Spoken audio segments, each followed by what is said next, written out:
I saw a strange sight. I stumbled upon a story most strange, like nothing my life, my street sense, my sly tongue had ever prepared me for.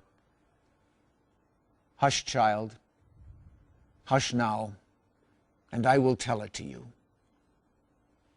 Even before the dawn one Friday morning, I noticed a young man, handsome and strong, walking the alleys of our city. He was pulling an old cart filled with clothes, both bright and new. And he was calling in a clear tenor voice, "Rags!" Oh, the air was foul, and the first light was filthy to be crossed by such sweet music. "Rags! New rags for old! I take your tired rags," he sang. Now this is a wonder, I thought to myself. For the man stood 6'4", and his arms were like tree limbs, hard and muscular, and his eyes flashed intelligence. Could he find no better job than this, to be a ragman in the inner city? I followed him. My curiosity drove me, and I was not disappointed. Soon the ragman saw a woman sitting on her back porch. She was sobbing into her handkerchief, sighing and shedding 1,000 tears. Her knees and her elbows made a sad X together. Her shoulders shook. Her heart was breaking. The ragman stopped his cart. Quietly he walked to the woman, stepping around tin cans and dead toys and Pampers. "Give me your rag," he said gently, "and I'll give you another." He slipped the handkerchief from her eyes. She looked up, and he laid across her palm a linen cloth so clean and new that it shined. She blinked from the gift to the giver, and then, as he began to pull his cart again, the ragman did a strange thing. He put that stained handkerchief to his own face, and then he began to weep, to sob as grievously as she had done, his shoulders shaking. Yet she was left without a tear. "This is a wonder," I breathed to myself, and I followed the sobbing ragman like a child who cannot turn away from a mystery. "Rags, rags, new rags for old," he sang. In a little while, when the sky showed gray behind the rooftops, and I could see the shredded curtains hanging out of black windows, the ragman came upon a girl child, whose head was wrapped in a bandage, whose eyes were empty. Blood soaked her bandage. A single line of blood ran down her cheek.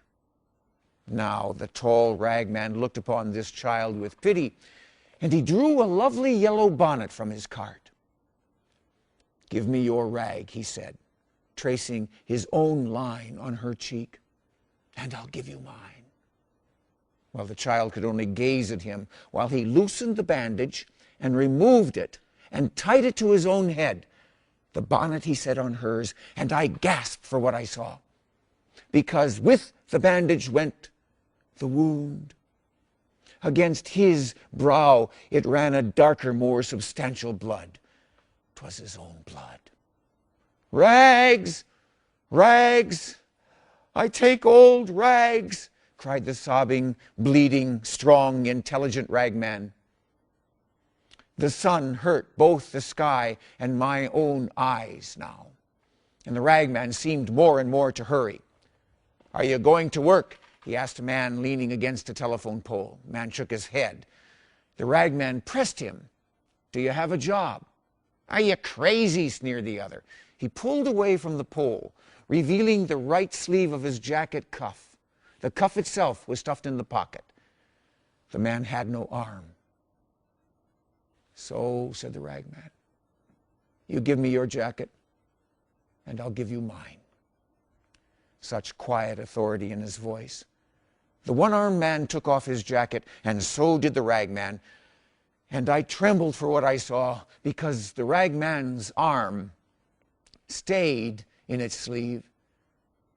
And when the other one put it on, he had 2 good arms, thick as tree limbs, but the ragman, he had only one. "Go to work," he said. After that, he found a drunk lying unconscious beneath an army blanket. An old man, hunched, wizened, and sick. He took that blanket and wrapped it around himself, but for the drunk he left new clothes. And now I had to run to keep up with the ragman, though he was weeping uncontrollably and bleeding freely at the forehead, pulling his cart with one arm, stumbling for drunkenness, falling again and again, exhausted, old and sick. Yet he went with a terrible speed. On spider's legs, he skittered through the alleys of the city, this mile and the next, until he came to its limits. And then he rushed beyond. I wept to see the change in this man. I hurt to see his sorrow. And yet I needed to see where he was going with such haste, perhaps to know what drove him so. The little old ragman, he came to a landfill. He came to the garbage pits. And then I wanted to help him in what he did, but I hung back, hiding. He climbed a hill.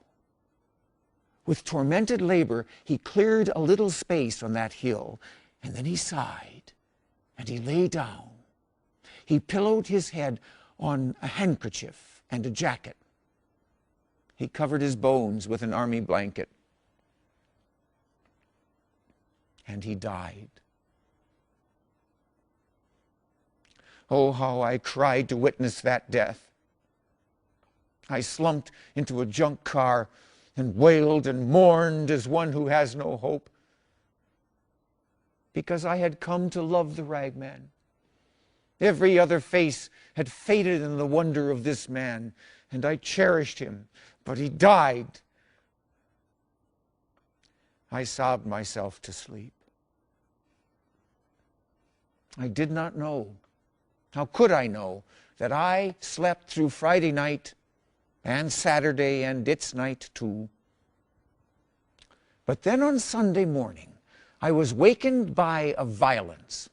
Light, pure, hard, demanding, light slammed against my sour face, and I blinked, and I looked, and I saw the last and the first wonder of all. There was the ragman, folding the blanket most carefully, a scar on his forehead, but alive, and besides that, healthy. Oh, there was no sign of sorrow nor of age, and all the rags that he had gathered shined for cleanliness. Well, then I lowered my head, and trembling for all that I had seen, I myself walked up to the ragman. I told him my name with shame, for I was a sorry figure next to him. And then I took off all my clothes in that place. And I said to him with a dear yearning in my voice, "Dress me." Oh, he dressed me. My Lord, he put new rags on me, and I am a wonder beside him, the ragman, the Christ.